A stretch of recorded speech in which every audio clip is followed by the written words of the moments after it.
Okay, this is lecture 21 of Basic Calculus 1. So, if you recall, in the last lecture we had discussed how to use the sign change of the first derivative at a critical point to decide whether that critical point is an extreme point or not. So, today we will go a bit further, we see how we can use the second derivative for the same purpose. Okay, let us see how far we can go. So, this is the statement which we want to use. It is called the second derivative test. So, suppose f of x is a function, it is having second derivative and the second derivative is continuous at a critical point. So, we are taking only one type of critical point, since its second derivative exists throughout the domain, that is assumed, or at least in the neighborhood of that point C. So, f prime C also exists. So, that critical point means f prime of C must be equal to 0. So, we have the function f of x, we have a point x equal to C in its domain and we assume that f prime C equal to 0 and the second derivative of f double prime x is continuous in a neighborhood of x equal to C. So, with these assumptions, suppose you find that f double prime at C is less than 0, then the test says that the critical point is a point of local maximum. Similarly, if f double prime of C is greater than 0, it is positive, then that critical point is a local minimum point. If f double prime C is equal to 0, then anything can happen, the test does not say anything. So, it may or may not be having a local extremum at that point x equal to C. So, in a sense this test will not be conclusive like your change of sign in the first derivative. However, it becomes easier to apply sometimes. So, one should know this, how it is applied. We will solve of course some problems basing on this. So, let us see how to prove this. Say out of 1 or 2 we can prove only 1 and then give some examples to show that when f double prime C equal to 0, in fact anything can happen. Okay. So, let us assume the conditions in 1, that is f double prime C is negative. So, we know that f double prime is continuous in a neighborhood of C. Okay. So, since f double prime of x is continuous, so we know that it is in a neighborhood. So, there is again a neighborhood of C, may be smaller than that, may be larger than the earlier neighborhood. There is a neighborhood of C, that is C minus delta to C plus delta, such that f double prime x preserves its sign, that is at C it is negative. So, in a neighborhood of C also it remains negative, that is f double prime x is less than 0 for all x in the neighborhood C minus delta to C plus delta. Some delta exists, some neighborhood exists where this will happen. That is what our sign preserving theorem says about the continuous functions. Okay. So, once f double prime is negative, we see that f prime x is decreasing on that neighborhood C minus delta to C plus delta. So, what happens in C minus delta to C plus delta, f prime is decreasing. So, now we know f prime at C is 0. So, what happens in the left neighborhood C minus delta to C and what happens in the right neighborhood C to C plus delta? Of course, it is f prime is decreasing. So, since f prime C equal to 0 and f prime is decreasing, so it is f prime at C is 0 and it is decreasing from C minus delta to C. So, it would come something like this, it will decrease to 0. So, once it decreases to 0, that means f prime remains positive at all the points in C minus delta to C open interval, right. So, for each x in C minus delta to C, f prime x must be positive. And next, let us consider the right neighborhood C to C plus delta. There again f prime is decreasing. So, decreasing means it would go like this. So, which means f prime becomes negative because f prime at c is 0. So, f prime becomes negative when x belongs to c plus delta. So, now you see the function f prime, the derivative of f, changes its sign from positive to negative at x equal to c. So, as we know earlier, which would give rise to the conclusion that f of x has a local maximum at x equal to c. It goes from positive to negative. So, since it goes from f prime is changing sign from positive to negative. So, f prime is positive in the left.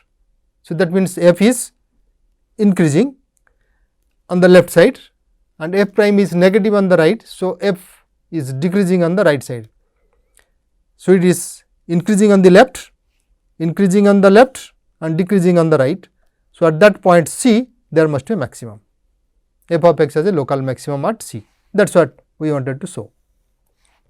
So, similarly, the second one is proved by changing the signs and this increasing and decreasing nature of the functions involved. Okay. So, we remember now f double prime c is less than 0 means it has a local maximum and f double prime c is greater than 0 means it has a local minimum. Okay. So, that we omit now. The second one, it is similar.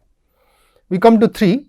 The third one says that if f double prime c equal to 0, then we cannot conclude anything. So, that means there will be some examples where it will be maximum, there will be some where it is minimum and there might be some where nothing can be told. It is neither a maximum nor a minimum. Okay, let us see, it is not difficult to give examples. Let us take f of x equal to x to the power 4. So, its derivative is 4x cubed and its second derivative is 12x square. Now, when f double prime x equal to 0, that gives x equal to 0. So, 0 is the only critical point for this function and f double prime is continuous in any neighborhood of 0 here. Okay. But we find that also f double prime at 0, the critical point c equal to 0 here is also equal to 0. And what happens to f? So, if you look at f prime is changing sign from minus to plus. If x is negative, then 4x cubed is negative and if it is positive, 4x cubed is positive. So, f prime x changes sign from minus to plus. Since it changes sign from minus to plus, so f of x has a local maximum at x equal to 0. So, you see that with f double prime equal to 0, there can be a local maximum. This is a function. Now, let us take another example, say f of x equal to minus x fourth. So, similar thing happens here, again x equal to 0 is a critical point and f double prime is also 0. F double prime remains continuous in a neighborhood of the critical point x equal to 0, but f double prime is 0 now. So, in this case what happens? F prime x earlier was changing sign from minus to plus, now it will change sign from plus to minus. Therefore, there is a local minimum at x equal to 0. Okay. So, we should give another example where nothing is there. So, let us take f x equal to x cubed. So, for this function f prime x equal to 3x square, again x equal to 0 is a critical point and f double prime x equal to 6x, so that it remains continuous in a neighborhood of the critical point and f double prime 0 equal to 0 also. But what happens to the function at x equal to 0? We will see that f prime, which is 6x. So, when x is less than 0, f prime x is 3x square here. So, when x is negative, 3x square is positive. When x is positive, 3x square is also positive. So, f prime x does not change sign at the critical point x equal to 0. Therefore, there is no local maximum or local minimum of the function at x equal to 0. So, you see all three kinds of things can happen if f double prime of c equal to 0, of the critical point equal to 0. So, that is how this test is not as potent as the change of sign in the first derivative test, but sometimes it becomes easier to apply. So, we will see where is it. Let us take an example. So, find all points of local extrema of the function f x equal to, it is a polynomial, it is a cubic one, x cubed minus 3x square minus 24x plus 5. This is the function. Okay. So, what do we do? We differentiate and we see that it is differentiable everywhere in the domain. Domain of f is of course R, everywhere the polynomial is defined and everywhere it is differentiable. The derivative is x cubed gives 3x square, minus 3x square gives minus 6x, minus 24 it gives minus 24, 5 is 0. So, this we can factorize to get the critical points. So, it is 3 into x plus 2 into x minus 4, just verify, it is x square minus 2x minus 8. So, 3 taken common, it is alright. F prime x equal to this. Therefore, the critical points are x equal to minus 2 and x equal to 4. These are the critical points. So, at these critical points we will see what happens to f double prime. Now, f double prime, if you differentiate it again, that gives 6x minus 6. Okay. So, now you take the critical point minus 2, at that point f double prime of minus 2 equal to minus 12 minus 6, which is minus 18, is less than 0. So, we conclude that x equal to minus 2 is a local maximum point of the function f of x. All right. So, let us evaluate at the other critical point, which is 4. So, there what happens? F double prime at 4 equal to 6 into 4, 24 minus 6, which is 18, it is greater than 0. So, x equal to 4 is a local minimum point. So, minus 2 is a maximum point, 4 is a minimum point. To find the local extrema, that is what are the values of the function, these are the extrema points. So, we must find the values also. The local maximum value of the function is f at minus 2, which is 33, and the local minimum point is f at 4, which is 75.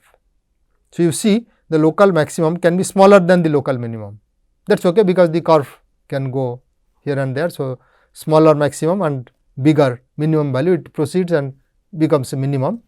So, minimum can lie above this. So, a curve can have like this and this way, and they are joined together somehow, not like this, because this would not come this way. So, say this way. So, now you see there is a maximum point here, local maximum, which is smaller than the local minimum. So, it might happen like that. Okay. Fine. So, this is how we will be using our principle of applying the second derivative test. Let us take another example. So, here a box is to be made from a sheet of cardboard that measures 12 by 12, some units, let us say centimeters. So, 12 centimeter into 12 centimeter is the cardboard that is given, it is a square sheet. And what is to be done? The construction will be achieved by cutting a square. So, we want to make a box out of it by cutting a square from each corner of the sheet. So, here a square is cut, 4 squares are cut from the sheet, from the corners only. So, it is assumed that they are of the same dimension, same side of the smaller square for all these 4, and then you fold them up to the side. So, this is cut and thrown away. Similarly, all these 4 small squares are cut and thrown away. Then these are folded to get the box. Now, we are asking what is the box of greatest volume that can be constructed by doing this.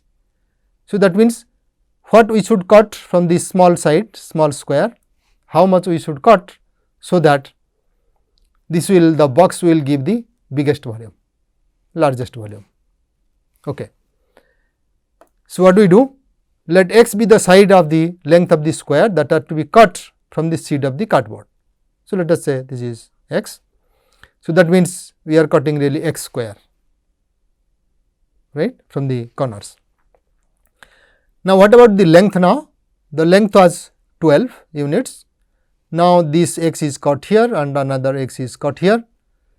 So, 2 x is being caught from each side. So, that means the remaining side.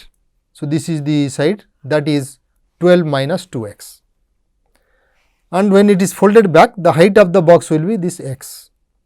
That is why the volume of the box will be x into 12 minus 2 x squared. Is that right? 12 minus 2 x squared times the height x. So, that is our volume. This is to be maximized.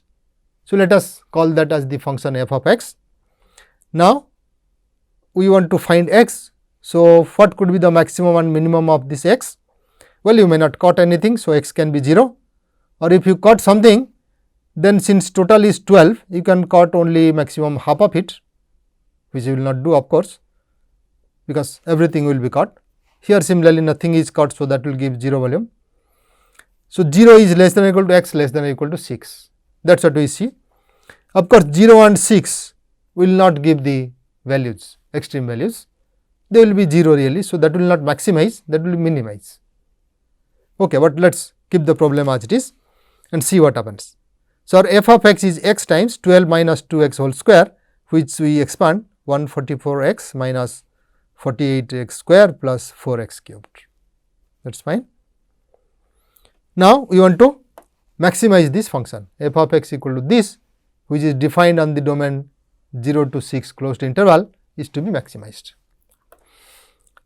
So, first of all we should find that inside the interval 0 to 6 it is continuous closed interval, and it is differentiable in the open interval 0 to 6. Even it is second time also differentiable, right. Okay. So, f prime x equal to 0, we are going for the critical points. So, if we put f prime x equal to 0, then differentiate, that gives 144 minus 96 x plus 12 x square, right. So, this will be plus 12 x square, not minus. So, this is equal to 0. So, once you get this to be equal to 0, of course, 12 you take common. So, you get x square minus 8 x and plus 12. So, that is equal to 0. That gives x equal to 2 or 6. That is easy, because this is, we can factorize this to be x minus 2 into x minus 6. Fine. So, the critical points are 2 and 6. These are the critical points.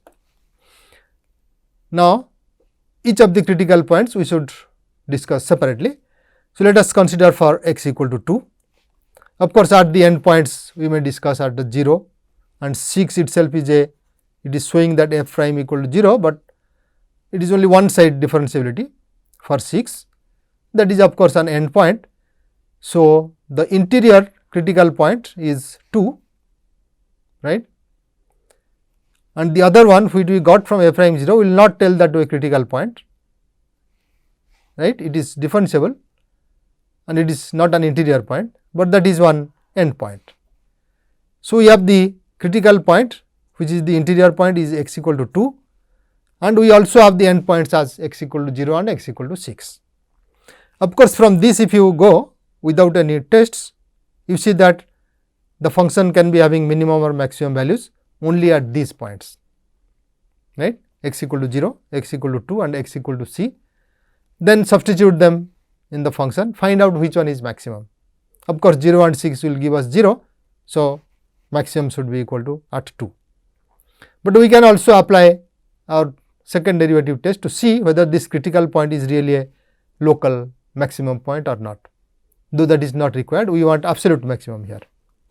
Okay, let us see, if you compare the f0, f2, f6, you find f2 equal to 128, which is the maximum, and that settles the problem. But we are going a bit further to say whether this critical point x equal to 2 is a local x maximum or local minimum or what it is, though absolute maximum we have got. So, if you differentiate, we would get f double prime x equal to minus 96 plus 24 x from this. This is really plus, and that gives f double prime at the critical point equal to minus 48, which is negative. So, f of x has a local maximum at x equal to 2. it also has a local maximum. In fact, it is at 0 it is 0, at 6 it is 0. So, it achieves a maximum and comes down again, something like this, but it is a cubic. So, not exactly like this, maximum point at 2.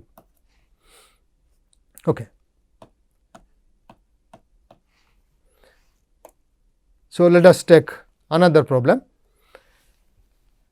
So, remember again exercises you must try yourself first and then come back to the solution by pausing the video. Okay. So, here the problem is design a 1 liter can shaped like a right circular cylinder. So, it is a 1 liter can which is a right circular cylinder, its volume is 1 liter. Okay. What dimensions will use the least material? So, that means we want to keep this volume as 1 liter and minimize the surface area of the cylinder. That is what it is asking, right. Volume is 1 liter, what should be the minimum of the surface area? That is what we want to find out, all right. Okay. So, suppose the cylinder has, as usual, we keep the notation, the usual notation, keep this circular base radius r and the height of the cylinder as h. So, the volume will be pi r square h, which is kept as 1 liter, that is given. So, from this we directly get that h must be equal to 1 divided by pi r square. So, you want to define a function, that is the surface area, express that as a function of r. You can also do otherwise, try that as a function of h. Okay. So, let us try this way. So, now required surface area is, surface area will be the cylinder, this is pi r square, on the top also is pi r square and this height. So, that circular thing gives you 2 pi r into h. So, the whole circular area is 2 pi r square plus 2 pi r h, that is your f of r. So, now that h is 1 divided by pi r square, we substitute that h. So, it is 2 pi r square plus 2 pi r divided by pi r square, that gives 2 pi r square plus 2 divided by r. Of course, r is never 0 because that volume of the cylinder will not give us 1 liter, right, unless h becomes infinite. Okay. So, 2 pi r square plus 2 by r, that is our function. We want to minimize this function. So, to minimize this, what do? We differentiate, because this is differentiable everywhere. Of course, r is never 0. So, it is function is defined for r not equal to 0 and everywhere else it is differentiable. So, its derivative is 2 pi r square gives with respect to r we are taking. So, it is 4 pi r minus 2 divided by r square. Okay. So, now if that is equal to 0 at the point r equal to r 0, that is r 0 is a critical point, then f prime r 0 will be equal to 0 and that gives r 0, which is solved from this, that gives 1 divided by 2 pi to the power 1 by 3. Fine. This is 4 pi r minus 2 by r cubed. So, that is equal to 0. So, that gives 4 pi r 0 minus 2 by r 0 square, that is 0. So, these two are equal, or you get r 0 cubed equal to 2 divided by 4 pi. So, it is 1 divided by 2 pi. So, r 0 is 2 pi 1 by 2 pi to the power 1 by 3. This is the only critical point. Is that right? So, at this critical point we must check that, of course, geometrically nothing else would be happening, that should give the minimum, that is the answer if you want to guess, but we do not want to guess, we want to solve it. So, we would see that at this point r 0, the function f of r equal to this is really minimized, right. F of r equal to 2 pi r square plus 2 by r is minimized at r 0, that also should be verified. So, to do that, let us take its double derivative. So, f double prime 0 r or this is just f prime r equal to 4 pi r minus 2 by r square. So, from this differentiating with respect to r, we would get f double prime, that gives 4 pi and is minus 2 r to the power minus 2. So, that is 4 r to the power minus 3, minus sign changes because another minus is coming. So, this is our f double prime r. Now, at the critical point r 0, if you evaluate, so anyway it is positive. So, that gives positive, it is bigger than 0. We are not finding it exactly, all that we need is its sign. So, it is positive. So, that means f of r has a local minimum at this r 0, and this is the only point, right, where it is minimized or whatever it is, extremum point is that only, nothing else is there. At the other two, that is r equal to 0, right, that is 1, r equal to 0 only, where we have not considered, but that is function is not defined there. So, this local minimum becomes absolute minimum, right. So, here only it is minimized. Now, if r equal to this, then what will be h? So, h we can find 1 divided by pi r 0 square, which gives to be 2 times r 0. So, all it says that we have to choose our r and h in such a way that whatever is the r, this one should be twice of that, height should be twice of this r. So, that means it will look something like a square type of thing, right. This is your r, half of this. So, diameter is 2 r and this is also 2 r. At that place only we will be using least material to get the constant volume, whatever is given. So, that is what it says. Fine. Exact values are 1 divided by 2 pi to the power 1 by 3.